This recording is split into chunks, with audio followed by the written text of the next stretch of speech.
여러분의 인생 가운데 가장 전성기가 언제이셨습니까? 언제였습니까? 지난 세월을 돌이켜볼 때 한창 잘 나갈 때는 언제였는가 한번 회상해 보셨으면 좋겠어요. 어떤 분들은 내가 원했던 그 대학의 학과에 입학을 해서 그때 정말 잘 나갔는데, 또 어떤 분들은 열심히 취업 준비하다가 하나님이 길을 열어주셔서 좋은 기업에 좋은 회사에 취직을 할 때 정말 잘 나갔는데, 또 어떤 분들은 그렇게 사랑했던 배우자와 함께 결혼해서 또 아이를 낳고 아름다운 가정을 이루었을 때가 정말 나의 인생의 전성기였습니다 라고 고백하는 분들도 있을 것입니다. 언제가 가장 잘 나갈 때라 여겨지십니까? 승진할 때, 여러 인생의 목표했던 것들을 이루었을 때, 또한 많은 내가 소유하고자 했던 것들을 얻었을 때, 집을 얻었을 때 내 인생의 전성기였다라고 고백하는 분들이 있습니까? 사실 우리가 믿는 자라면 공통적으로 고백해야 될 것이 있습니다. 무엇이냐면 바로 지금이 나의 인생의 전성기라는 거예요. 여러분 믿으십니까? 지금이 나의 인생의 전성기입니다. 지금이 주님과의 만남의 자리에 있고, 지금 주님께서 나와 함께 하셨기 때문에 내 인생의 전성기인 줄 믿습니다. 비록 우리의 삶의 형편은 척박하고 광야 같은 인생길이고 어려움이 가득할지라도 하나님은 우리의 가운데 결코 그분의 긍휼의 손길을 놓지 않으시고 우리를 꼭 붙잡고 계세요. 그 은혜를 안다면 지금이 내 인생의 전성기임을 꼭 기억하시길 바랍니다. 오늘 본문에 보면 다윗의 가장 인생의 전성기의 모습을 우리는 보게 됩니다. 가장 잘 나갔을 때의 모습이죠. 전쟁하는 전투마다 또 싸움마다 승승장구하는 그의 모습이 그려지는 본문이 오늘 본문에 잘 나와 있습니다. 오늘 본문에 나온 나라들이 정말 많이 있고, 또한 그 민족들의 이야기가 나와 있는데, 그것을 잠깐 지도로 보자면 글자가 좀 작긴 한데 제가 간단하게 설명을 드릴게요.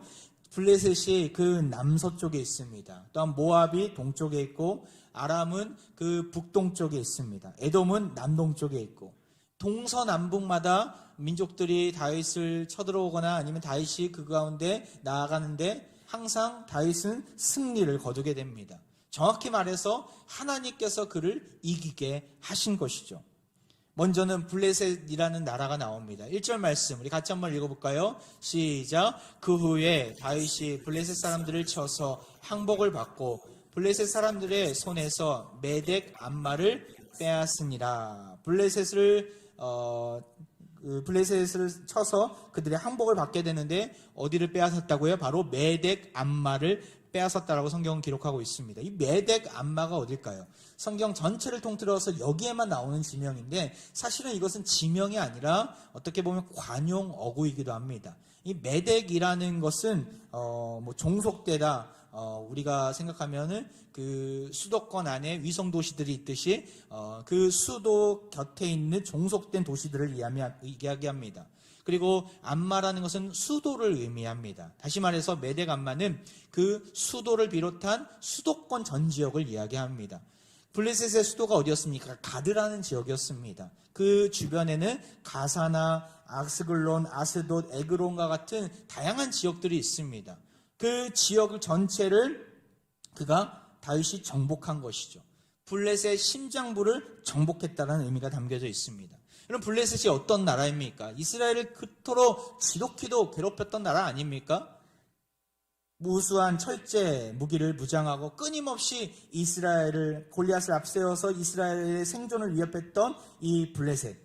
사사기에 보면 단지파가 이 블레셋 지역을 차지했었는데 나중에 블레셋으로부터 밀려나서 북쪽으로 이주한 적도 있습니다. 그 영토를 버리고. 또한 사사였던 입다와 삼갈, 삼손이 치열하게 싸웠지만 블레셋을 결코 없애버리거나 또한 사라지게 하지는 못했습니다. 나중에는 그 블레셋이 점점점 커지더니만 그 골리앗을 앞세워 쳐들어오기도 하고, 또한 이스라엘의 첫 번째 왕이었던 사울과 그의 아들들을 죽이거나 또한 죽임당하도록 내버려 두지 않았습니까? 그런데 그 블레셋을 누가 항복시켜버린 거예요? 바로 이 다윗이 항복하게 만든 것이죠. 다른 나라들도 마찬가지입니다. 3절을 보면 또 어떤 나라가 나옵니까? 로홉의 아들 소바왕 하닷 에셀이 자기 권세를 회복하려고 유브라데 강으로 갈 때 다윗이 그를 쳐서, 여기 보면 아주 중요한 지명이 나오는데 이 소바라는 지역에 어떠한 그 경계선상이 있습니까? 유브라데 강까지 그들이 차지했다는 것을 알 수 있습니다. 이 유브라데 강. 지도를 다시 한번 보면 이 소바는 아람이기도 합니다. 아람은 북동쪽, 이스라엘의 북동쪽 저 위쪽에 유브라테스 강이 있는데 그 강줄기까지 뻗어나가 있는 그 민족이었습니다. 다윗이 끝까지 올라가서 그들을 정복하고 진출했다라는 것이죠. 이 승리는 단순한 승리가 아니었어요. 우리가 이 말씀을 보면 거기까지 경계선상까지 올라갔구나라는 것을 알 수 있지만 사실은 이것은 하나님의 놀라운 약속이 성취됐다는 것을 지금 성경은 우리에게 알려주고 있는 본문입니다. 다윗의 조상들에게 하나님은 수도 없이 많이 말씀하셨어요. 언약하셨어요. 그 다윗으로부터 약 1100년 전에 아브라함이 살았는데 그 아브라함에게 하신 약속을 보면 우리는 오늘 본문이 단순한 말씀이 아니구나라는 것을 알게 됩니다.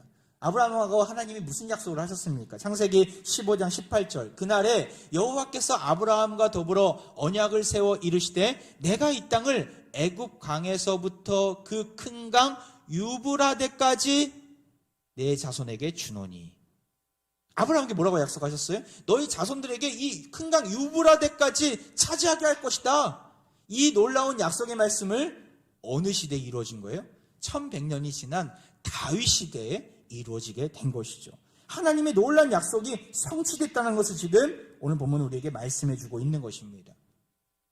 출애굽 시대에도 하나님의 모세와 또한 그 출애굽한 백성들에게도 이렇게 약속하셨어요. 출애굽기 3장 8절에 내가 내려가서 그들을 애굽인의 손에서 건져내고 그들을 그 땅에서 인도하여 아름답고 광대한 땅, 젖과 꿀이 흐르는 땅 곧 가나안 족속, 헷 족속, 아모리 족속, 브리스 족속, 히위 족속, 여부스 족속의 지방에 데려가려 하노라. 그 지방을 차지하게 하겠다고 하나님이 말씀하셨어요.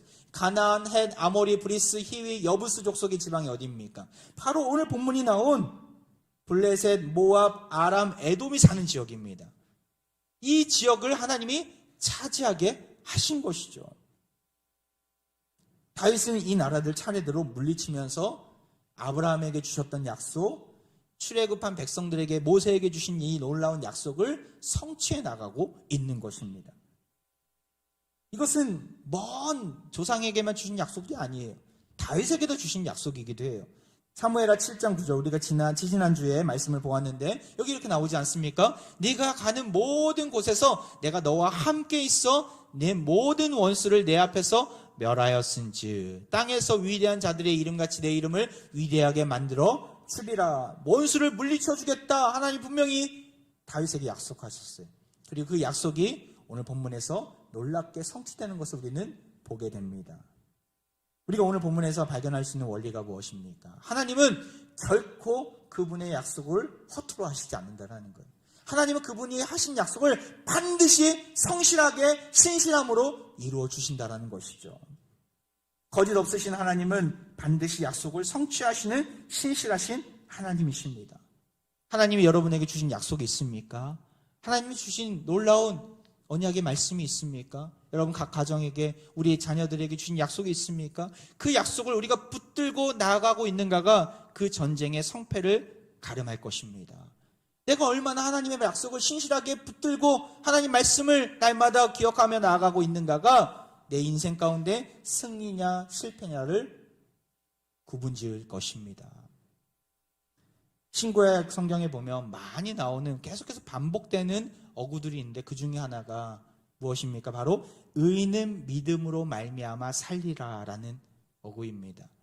이 약속은 하박국 선지자에게도 주셨고 바울에게도 주셨고 또한 히브리서 기자도 이 놀라운 고백을 하게 됩니다. 하박국 2장 4절에 이런 말씀이 있어요. 같이 한번 읽어볼까요? 시작. 보라 그의 마음은 교만하며 그 속에서 정직하지 못하나 의인은 그의 믿음으로 말미암아 살리라. 저는 이 말씀, 이 문장을 처음에 보할 때 참 이해가 안 됐어요. 아니, 의인은 착한 행실로 말미암아 살리라. 의인은 많은 소유로 인하여서 살리라. 의인은 건강함으로 인하여 살리라. 이러한 세상의 잣대와 기준이 있을 때 그가 살 수 있지 않은가? 근데 왜 하나님은 우리에게 의인은 믿음으로 말미암아 살리라 말씀하셨을까? 이것은 무엇을 믿는 믿음입니까? 바로 하나님의 신실한 약속을 믿는 믿음입니다. 하나님은 신실하시고 그분의 약속을 반드시 성취하시는 분임을 믿는 믿음인 것이죠. 그 믿음으로 말미암아 우리가 살아가고 그 믿음으로 말미암아 이 땅 위에서 소생케 되는 은혜를 누릴 줄 믿습니다. 우리가 잘 아는 찬양 중에 믿음만이 능력이라 하시네. 믿음만이 능력이라 하시네. 할렐루야. 여러분, 믿음만이 능력입니다. 믿음만이 우리를 살리게 하는 줄 믿습니다. 하나님이 하신 약속을 끝까지 믿으시고 성취하시는 하나님의 손길을 경험하시길 바랍니다. 의심하지 마시고 불안해하지 마시고 나의 형편을 보면서 나의 상황을 보면서 지쳐 낙심한 자리에 머물지 마시고 하나님이 하신 약속을 다시금 되새기고 염두에 두면서 나아갈 때 다시 일어날 수 있고 다시 우리는 살아날 줄 믿습니다. 다윗은 이 믿음이 있었어요. 하나님이 이 전쟁의 성패를 가지고 계신다. 하나님이 이 전쟁의 주도권을 가지고 계신다. 그의 믿음의 아름다운 표현이 오늘 본문에 드러나고 있습니다. 그가 전쟁에서 승승장구하면서 했던 모습들을 잠깐 더 살펴보기를 원합니다. 그가 어떻게 그의 믿음을 드러내고 있는지. 다윗은 전쟁을 치르면서 너무나 많은 너무나 귀한 전리품들을 정말 많이 얻게 됩니다. 무기도 얻게 되고 금은과 같은 보물도 얻게 됩니다. 인간적인 생각이라면 이 전리품을 어떻게 처리해야 됩니까? 나중에 잘 보관해뒀다가 자기의 배를 불리는데 처리하겠죠. 사울이 그러하지 않았습니까? 우리가 지난 시간 보았던 사무엘상 15장 9절에 보면 사울이 어떤 모습을 보였는지를 우리는 알게 됩니다. 사울과 백성이 아갑과 그의 양과 소의 가장 좋은 것 또는 기름진 것과 어린 양과 모든 좋은 것을 남기고 진멸하기를 즐겨 아니하고 가치 없고 하찮은 것은 진멸하니라. 이건 철저하게 하나님 말씀을 어기는 일이었어요. 하나님은 그 전리품들을 다 진멸하고 없애버리고 사라지게 하라고 말씀하셨는데 그는 좋은 것들, 눈에 보이기에 좋은 것들 그것을 다 남기고 진멸하지 않았다라는 것이죠. 결국 이 일로 인하여서 하나님은 그를 왕으로 세운 것을 후회하셨다라고 사무엘을 통해서 말씀하고 계십니다. 반면에 다윗은 어떠했을까요? 많은 전리품들이 있었어요. 금은 보화가 있었어요. 말도 많았어요. 당시에 말은 무기입니다. 무기. 전차는 무기입니다. 전차와 같은. 근데 그런 것들을 어떻게 했는지 먼저 한번 무기를 볼까요? 무기를 어떻게 했는지 4절에 나오죠. 같이 읽겠습니다. 시작. 그에게서 마병 1700명과 보병 2만 명을 사로잡고 병거 100대의 마연을만 남기고 다윗이 그 외에 병거 말은 다 발의 힘줄을 끊었더니 병거의 말은 다 발의 힘줄을 끊었더니 소방을 물질로 나가서 어마어마한 무기를 얻게 됩니다. 철병거, 당시의 철병거는 지금의 전차입니다. 탱크예요, 탱크. 우리나라 탱크의 숫자를 제가 보니까 한 2000여 대가 되더라고요. 이때에 다윗이 얻었던 병거의 숫자가 여긴 나와 있지 않아요. 근데 여기와 똑같은 내용의 본문이 담겨있는 역대상 18장에 이렇게 나와 있습니다. 18장 4절에 다윗이 그에게서 병거 1000대와 나와요. 1000대의 병거를 얻었다는, 철병거를 얻었다는 거예요. 어마어마한 숫자죠. 지금 우리나라가 2000대라고 하니까 우리나라의 2분의 1 정도 되는 엄청나게 많은 철병거를 얻게 돼요. 그런데 이 병거가 1000대가 있다면 최소한 말이 1000마리 이상이겠지. 사실은 한 2000마리 이상일 거예요. 왜냐하면 한 대의 병거를 움직이기 위해서는 2마리의 그 말이 필요하기 때문에 아마 2000마리 이상일 거예요. 어마어마한 숫자의 말을 얻을 수 있는 절호의 기회 아닙니까? 군사력은 곧 그 나라의 역량이고 크기 아닙니까? 그런데 그 말들을 100마리만 남겨놓고 어떻게 해요? 발의 힘줄을 다 끊어버린 거예요. 왜 그렇습니까? 전쟁에 다시 쓰지 않도록 한 것이죠. 이것을 보면 참 상식적으로 이해가 되지 않습니다. 앞으로 전쟁할 일이 얼마나 많을 텐데 앞으로 이 정말 알렉산더와 대왕같이 그 모든 나라를 다 정복할 수 있는 절호의 기회인데 왜 이 전리품 귀한 말을 다 발의 힘줄을 끊어버린 걸까? 이해가 되지 않아요. 하지만 이 말씀을 보면 이해가 됩니다. 그의 행동은 철저하게 말씀에 순종한 모습이었어요. 하나님은 가나안 땅에 입성하기 전에 이스라엘 백성들에게 이렇게 말씀하셨어요. 신명기 17장 16절에 앞으로 왕이 세워질 것인데 그 왕이 이것을 지켜야 된다라고 이렇게 말씀하셨어요. 그는 병마를 많이 두지 말 것이요. 병마를 많이 얻으려고 그 백성을 애굽으로 돌아가게 하지 말 것이니. 병마를 많이 두지 말라고 말씀하셨어요. 왜 그렇습니까? 왜 하나님이 병마를 많이 두지 말라고 말씀하셨을까요? 그 이유가 바로 병마를 의지할 수 있기 때문에. 하나님을 의지하는 것이 아니라 병마는 무엇입니까? 전쟁에 참여케 하는 무기 아닙니까? 그 무기를 의지할 수 있기 때문에 왕이 세워지면 결코 무기를 의지하지 않도록 병마를 많이 두지 말라고 하나님이 미리 언지를 주셨어요. 다윗은 수백 년이 지나고 나서도 그 말씀 가운데 철저하게 지키는 것이죠. 병마를 만들지 않은 거예요. 전쟁의 성패를 하나님이 지고 계시다는 사실을 그 믿음이 있었기 때문에 이런 결단을 할 수 있었던 것이죠. 나아가 또 어떤 결단을 하게 됩니까? 다윗은 앞서 말씀드렸듯이 수없이 많은 금과 은, 보물들을 얻게 됩니다. 그 보물들을 어떻게 처리할까요? 7절을 한번 볼까요? 다윗이 하닷 에셀의 신복들이 가진 금 방패를 빼앗아 예루살렘으로 가져오고, 예루살렘으로 가져왔어요. 금 방패, 어마어마한 방패일 텐데 그것을 예루살렘으로 가져왔어요. 그럼 어떻게 했을까요? 왜 예루살렘으로 가져온 것입니까? 11절을 보십시오. 우리 같이 한번 읽어볼까요? 11절 시작. 다윗 왕이 그것도 여호와께 드리되 그가 정복한 모든 나라에서 얻은 은금. 12절도 시작. 곧 아람과 모압과 암몬 자손과 블레셋 사람과 아말렉에게서 얻은 것들과 소바왕 루옵의 아들 아닷 에셀에게서 노략한 것과 같이 드리니라. 여기 노략한 것이 뭐예요? 금방패예요. 금방패. 모든 은과 금과 보물과 같은 금방패와 같은 것들을 다 하나님께 드리려고 나온 것이죠. 여기 보면 그것도라고 나와 있지만 사실은 이 그것도라는 이 의미가 좀 더 해석하자면 참으로 그것까지도, 정말 미미한 것까지도 다 드렸다는 거예요. 하나님께. 또 하나 더 보아야 될 단어가 다윗 왕이라고 나옵니다. 이 11절을 보면 다윗 왕. 앞에선 다 다윗이 이렇게 나오는데 여기만 다윗 왕이 나와요.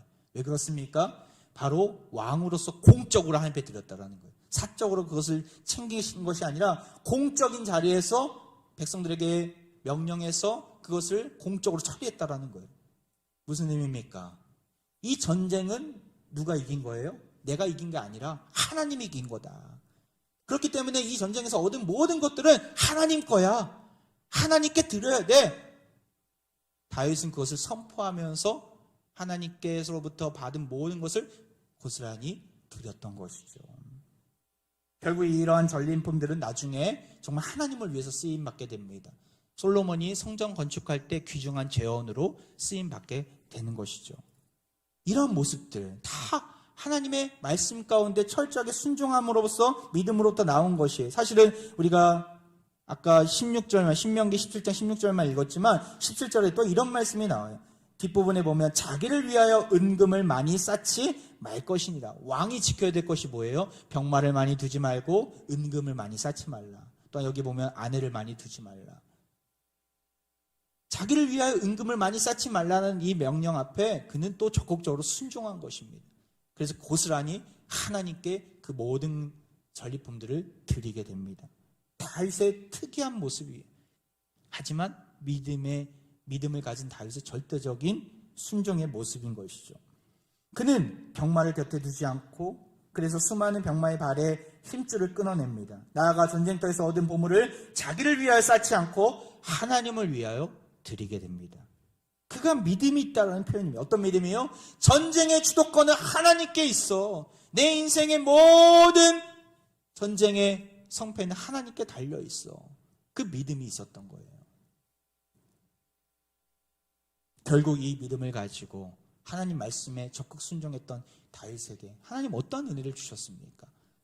우리가 읽었던 6절에 이렇게 나옵니다. 같이 읽겠습니다. 시작. 다윗이 다메섹 아람의 수비대를 두고 아람 사람이 다윗의 종이 되어 조공을 바치니라. 다윗이 어디로 가든지 여호와께서 이기게 하시니라. 다윗이 어디로 가든지 여호와께서 이기게 하시니라. 할렐루야. 하나님께서 그의 인생 가운데 날마다의 승리의 역사를 펼쳐 보여주셨다는 거예요. 이것과 똑같은 쌍둥이 구절이 14절에도 나옵니다. 우리가 읽진 않았지만 읽겠습니다. 시작. 다윗이 에돔에 수비대를 두니 곧 에돔에 수비대를 두니 에돔 사람이 다 다윗의 종이 되니라. 다윗이 어디로 가든지 여호와께서 이기게 하셨더라.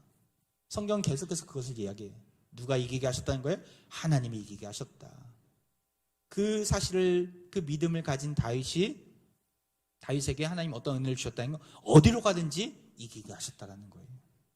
여러분, 이런 은혜가, 이런 역사가 우리 인생 가운데도 펼쳐지길 소망합니다. 우리 가정 가운데도 펼쳐지길 소망합니다.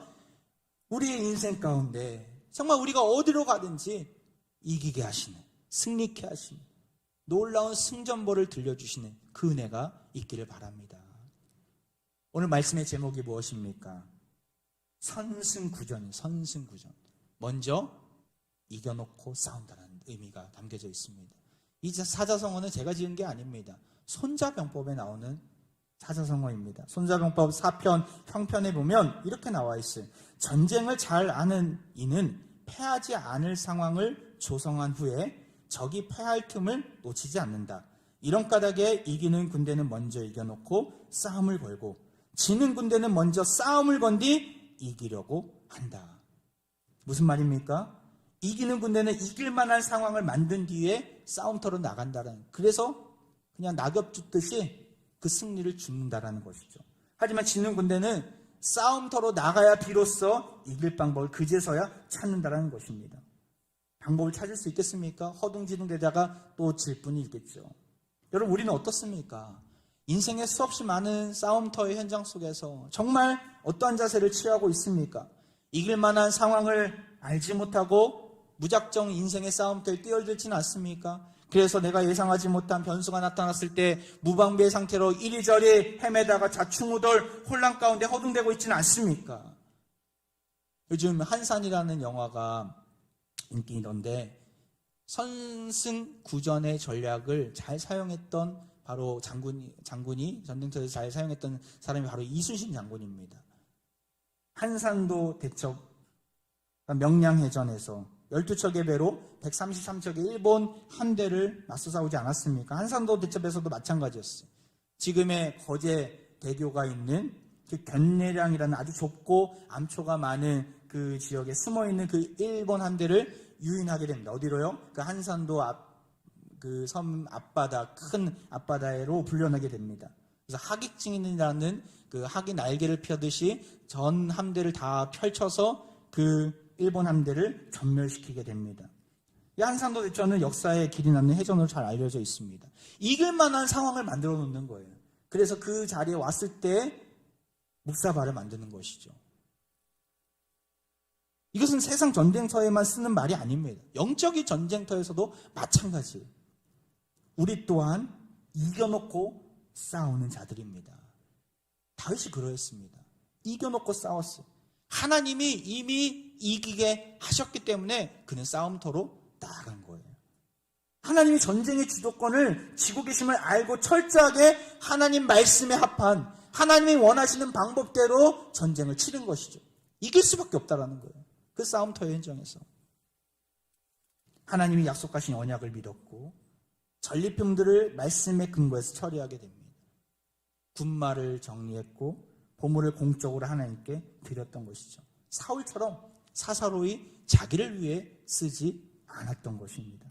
세상 방법을 취하지 아니하고 철저하게 하나님 말씀에 순종하며 나아갔던 다윗. 하나님 보시기에 이길 수밖에 없는 전쟁이었던 것이죠. 이겨놓고 싸우고 있는 이 다윗. 그러니까 백전백승의 결과가 있을 수밖에 없는 것입니다. 여러분, 우리 삶 가운데도 온전히 이 원리를 적용해야 합니다. 선승구전의 원리가 적용될 때 우리는 승리할 수 있습니다. 아니, 이미 이긴 싸움 속에서 승리의 계가를 부를 수가 있습니다. 하나님은 우리에게 이미 이 전쟁은 이겼다라고 말씀하셨어요. 이미 말씀하셨어요. 성경에 수도 없이 우리에게 약속하셨어요. 한번 볼까요? 요한복음 16장 33절. 예수님이 이렇게 말씀하셨습니다. 같이 한번 읽어볼까요? 시작. 이것을 너희에게 이르는 것은 너희로 내 안에서 평안을 누리게 하려 함이라. 세상에서는 너희가 환난을 당하나 담대하라. 내가 세상을 이겼노라. 할렐루야. 내가 세상을 이겼노라 말씀하셨어요. 이길 것이다. 이길지도 모른다. 이길 수도 있고 아닐 수도 있다 말씀하지 않으셨어요. 이겼다라고 말씀하셨어요. 예수님이 어디서 이 싸움을 이기셨습니까? 어디서 승리를 선포하셨습니까? 바로 십자가 위에서 선포하셨잖아요. 십자가 위에서 예수님이 가상칠언 7마디의 말씀을 하셨는데 그 마지막 말이 무엇이었습니까? 요한복음 19장 30절에 예수님이 이렇게 말씀하셨어요. 예수께서 신 포도주를 받으신 후에 이르시되 다 이루었다 하시고 머리를 숙이니 영원히 떠나가시니라. 다 이루었다. 죽음 앞에서 이제 다 끝났다. 그게 상식적인 말 아닙니까? 근데 예수님 뭐라고 말씀하신 거예요? 다 이루었노라고. 다 이루었노라고. 무엇을 이루신 것입니까? 무엇을 이루었다고 말씀하시는 겁니까? 그 누구도 해결할 수 없는 문제를 해결하셨다라는 거예요. 그 누구도 해결할 수 없는 문제가 무엇입니까? 바로 인간이 아무리 노력해도 인간이 온 힘을 다한다 하더라도 죄의 문제만큼은 해결할 수 없습니다. 죄를 없이 할 수 없어요. 죄를 사라지게 할 수 없어요. 그런데 예수님 십자가 위에서 우리의 고통의 근원이 되는, 우리 인생의 모든 죄악의 모든 아픔의 근원이 되는 이 죄의 문제를 해결해 주셨다는 거예요. 십자가에 대신 죽으심으로 우리가 치러야 될 죄의 대가를 대신 치러주신 것이죠. 그 놀라운 구원의 은혜를, 그 비밀을 말씀하시며 이제 다 끝났다, 다 이루었다 말씀하시는 것입니다. 십자가 위에서 다 이루었다 선포하시는 예수님으로 인해서 마귀는 어떻게 됐습니까? 그 십자가로 인해서 죄와 사망이라는 무기를 잃어버렸고 마귀는 결박당하게 되었습니다. 그리고 죄로 인해 결박당했던 우리는 죄와 사망에서 벗어나게 된 거예요. 그렇게 우리가 아무리 버거운 시험 앞에, 고통 앞에, 고난 앞에 놓여있다 하더라도 죄의 문제가 해결되었기 때문에 우리는 이미 이긴 싸움을 하고 있는 것입니다. 사탄의 지배 아래 놓였던, 그 종로를 했던 모든 비참한 상황에서 해방된 것입니다. 승리하신 주님이 우리와 함께 계십니다. 믿으십니까? 우리와 함께 계십니다. 성령님을 보내셔서 우리에게 능력을 주시고 날마다 그분의 승리를 누릴 수 있도록 도와주십니다. 이 비밀을 알고 있는 사도 요한은 이렇게 이야기하고 있어요. 요한일서 4장 4절 말씀 같이 읽겠습니다. 시작.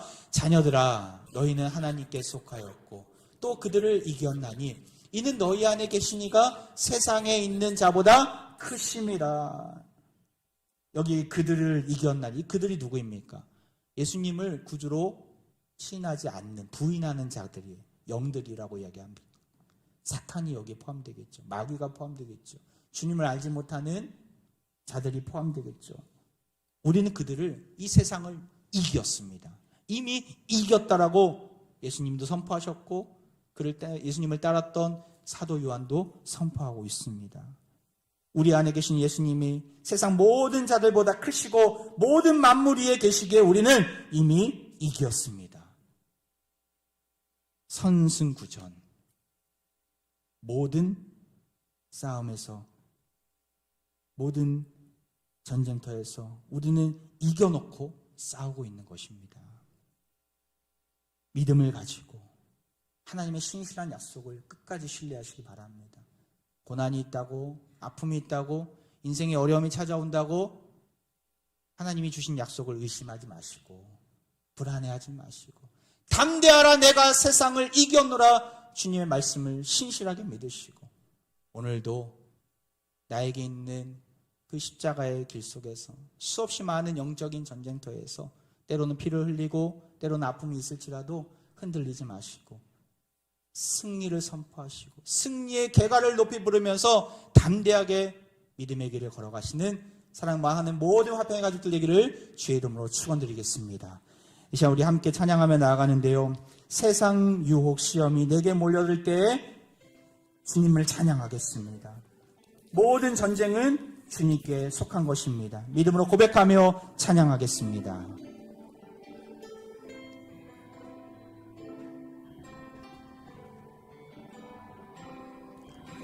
세상의 유혹 시험이 내게 몰려올 때에 나의 힘으론 그것들 모두 이길 수 없네. 거대한 폭풍 가운데 위축된 나의 영혼 어찌할 바를 몰라 헤매이고 있을 때 주를 찬양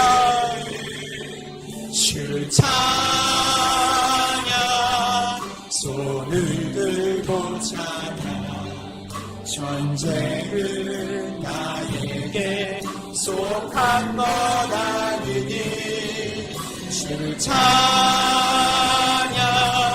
손을 들고 찬양 전쟁은 하나님께 속한 것 거짓과 속임수로 가득 찬 세상에서 거짓과 속임수로 가득 찬 세상에서 어디로 갈지 몰라 머뭇거리고 있네. 공중의 권세 잡은 자 지금도 우리를 실패와 절망으로 우리 3절입니다. 주위를 둘러보면 주위를 둘러보면 아무도 믿음의 눈을 여시기 바랍니다. 눈을 뜨면 보이는 분 계시네. 지금도 내 안에서 역사하고 계시는 사망과 어둠의 권세 물리친 우리 손들고 찬양합니다. 주를 찬양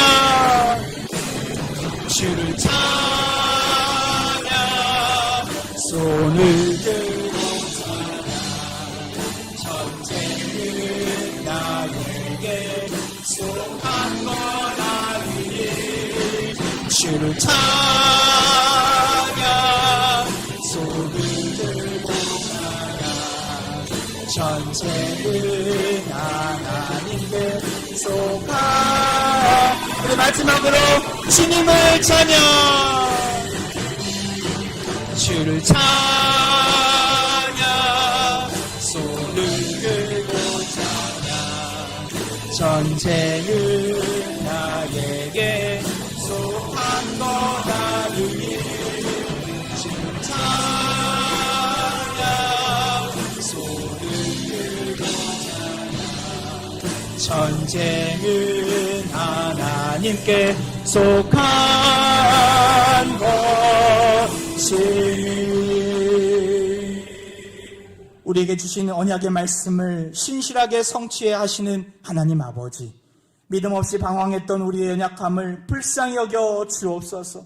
이제 이후로는 내가 세상을 이겼노라 선포하시는 그 주님만을 바라보겠습니다. 십자가 위에서 다 이루었다 승리를 선언하시는 그 주님만을 바라보겠습니다. 나의 연약한 믿음의 눈을 열어주시고 위축된 우리 영혼에게 승리의 깃발을 쥐어 주옵소서. 승리의 길을 높이 들고 선승구전 모든 영역에서 모든 전쟁에서 이겨먹고 싸우는 놀라운 은혜를 날마다 누리게 하여 주옵소서. 이 시간 몸이 아픈 부위에 자신의 손을 얹고 기도합니다. 육체의 온갖 질병과 고통, 코로나와 여러 정신적인 영적인 병마와 싸우고 있는 우리 화평의 가족들이 있습니다. 이들의 환부와 상처 위에 상한 마음 위에 손을 얹고 기도합니다. 병이 낫기를 위하여 서로 기도하라. 의인의 간구는 역사하는 힘이 크다 말씀하셨사오니 이 시간 함께 기도하오니 주의 크신 역사를 보여 주옵소서. 주의 능력의 십자가를 붙들고 나아가오니 우리 환우들에게 일일이 찾아가셔서 친히 만져 주옵소서. 이전보다 더욱 강건한 모습으로 소생케 되는 은혜를 누리게 하여 주옵소서. 죄와 사망을 이기신 예수 그리스도의 이름으로 간절히 기도하옵나이다. 아멘.